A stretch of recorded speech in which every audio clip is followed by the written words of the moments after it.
Pagbasa mula sa Banal na Ebanghelyo ayon kay San Mateo.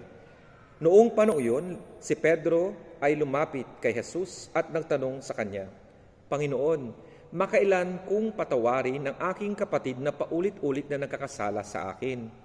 Makapito po ba? Sinagot siya ni Jesus, hindi ko sinasabing makapito, kundi 70 ulit pa nito, sapagkat ang paghari ng Diyos ay katulad nito. Ipinasya ng isang hari na pagbayarin ang kanyang mga lingkod sa may utang sa kanya. Unang dinala sa kanya ang may utang na 10 milyong piso.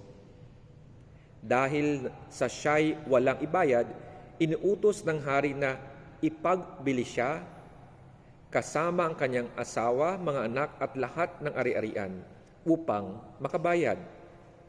Nagdikluhod ang taong ito sa harapan ng hari at nagmakaawa.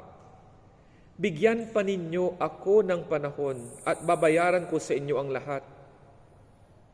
Naawa sa kanya ang hari, kaya ipinatawad ang kanyang mga utang at pinalaya siya. Ngunit pagkaalis niya roon ay nakatagpo niya ang isa sa kanyang mga kapwa lingkod na may utang na 500 piso sa kanya. Sinunggaban niya ito at sinakal sa baywika, magbayad ka sa utang mo.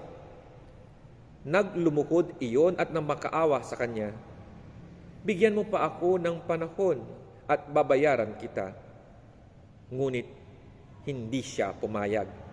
Sa halip, ipinabilinggo niya ang kanyang kapwa lingkod hanggang sa ito'y makabayad.